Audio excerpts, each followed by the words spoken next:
चलिए बुलेटिन में सबसे पहले बात करेंगे छत्तीसगढ़ की, जहां पर धर्मांतरण का जाल फैला हुआ है। दुर्ग में धर्मांतरण को लेकर हंगामा लगातार जारी है। हिंदू जागरण मंच ने आरोप लगाया है प्रार्थना सभा के साथ धर्मांतरण का खेल चल रहा है।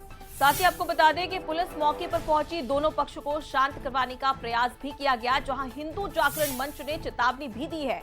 कहा कि अगर धर्मांतरण हुआ तो आंदोलन करेंगे। प्रदेश के हर इलाके में इस प्रकार के मामले सामने आ रहे हैं और ठीक ऐसा ही एक मामला दुर्ग से भी निकलकर सामने आया, जहां पर प्रार्थना सभा हो रही थी और प्रार्थना सभा की आड़ में धर्मांतरण किया जा रहा था, ऐसा हिंदू जागरण मंच की ओर से आरोप लगाया गया। पुलिस मौके पर पहुंची और मामले को शांत भी कराया गया। हर हफ्ते इकट्ठा होते हैं और ये पास्टर राजेंद्र इकट्ठा है विनायकपुर का, वहाँ ये विधिवत धर्मांतरण करवाता था। हाँ, ये भाई है राजेंद्र चंद्राकर का। गांव में लोग सभा लगाते थे। अरे आप विधिवत क्रिश्चियन बनो ना जी, बनना है तो। ये पूरे गांव का माहौल खराब कर रहे हैं। तो देखिए, पूरे प्रदेश भर से धर्मांतरण के कई मामले सामने आ रहे हैं। शुक्रवार को बालोद के अर्जुंदा थाना क्षेत्र में पत्नी और ससुराल वालों से परेशान होकर एक युवक ने फांसी लगाकर आत्महत्या कर ली थी। आपको ये भी बता दें कि आत्मघाती कदम उठाने से पहले युवक ने दीवार पर एक सुसाइड नोट छोड़ा, जिसमें लिखा था पत्नी और ससुराल वाले धर्म परिवर्तन को लेकर दबाव बनाते थे। उसकी पत्नी ने पहले ही ईसाई धर्म अपना लिया था और धर्म परिवर्तन को लेकर दोनों के बीच में रोज विवाद भी होता था। दूसरी घटना धमतरी से सामने आई। पोटियाडीही गांव में धर्मांतरण के दबाव में युवक ने सुसाइड कर लिया था। धर्मांतरण का दबाव युवक की पत्नी और ससुराल पक्ष पर लगा था। तो वहीं आपको ये भी बता दें कि पुलिस ने इस पूरे मामले को लेकर अब पत्नी, सास, ससुर और साली को गिरफ्तार कर लिया है। तो 3 तस्वीरें हम आपको टीवी स्क्रीन पर दिखा रहे हैं, जहां पर एक साथ छत्तीसगढ़ में 3 मामले निकलकर सामने आए, दुर्ग, बालोद और उसके साथ ही ये तस्वीर हम आपको दिखा रहे हैं, जहां पर धमतरी से इस प्रकार के मामले निकलकर सामने आए हैं।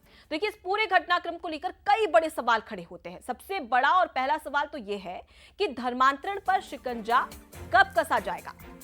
प्रशासन का खौफ क्यों नहीं है? जिस तरह से प्रार्थना सभाएं तो कराई जाती हैं, लेकिन इसके आड़ में जो खेल चलता है धर्मांतरण का, प्रशासन का खौफ लोगों के अंदर क्यों नहीं?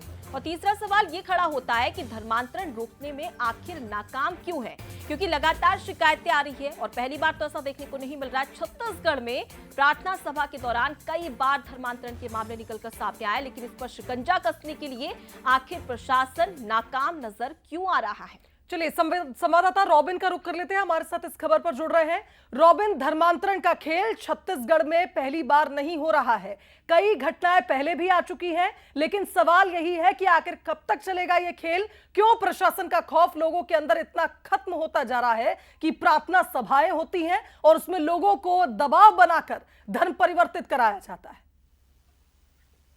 बेशक ये जो 3 मामले हम जो दिखा रहे हैं दर्शकों को, कोई पहला 3 मामला नहीं है। ऐसे कई अनेक मामले कई सालों से होते आ रहे हैं। लगातार सिर्फ और सिर्फ शिकायत होती है, लेकिन कोई ठोस जांच आज तक नहीं हो पाया है। इसका कारण आप देख सकते हैं कि कल जीता सकता सबूत एक युवक ने आत्महत्या कर ली। हालांकि बाद में सिर्फ गिरफ्तारी ही हो पाई और गिरफ्तारी होने के बाद भी क्या होगा, जिनकी जान चले गई। एक ठोस कदम बनाने की जरूरत है। कल आपने दुर्ग में देखा किस प्रकार जो है घर में जो है कई लोग घुसे हुए थे और इसी क्षेत्र, इस जगह पे जो एक व्यक्ति पहुंचा हुआ था, वो जो है पहले भी कई जगह बवाल हो चुका है। विनायकपुर जो जगह है वहां पे कई बार धर्मांतरण को लेकर बवाल हो चुका है। उसके बाद जो फिर कल जब पुलिस भी मौके पर पहुंचती है, सभी को समझाती है और आज करीब 2 से 3 लोगों से पूछताछ करती है, तो उन्होंने बताया कि हम जन्मदिन बना रहे थे। लेकिन ये देखने वाली बात है कि जो आड़ है, किसी न किसी चीज का आड़ लेकर जो धर्मांतरण का खेल है, दुर्ग जिले में तो जमकर जारी है। और दुर्ग जिला ही नहीं कहूंगा, छत्तीसगढ़ और दुर्ग संभाग में ये जो खेल है लगातार जारी है।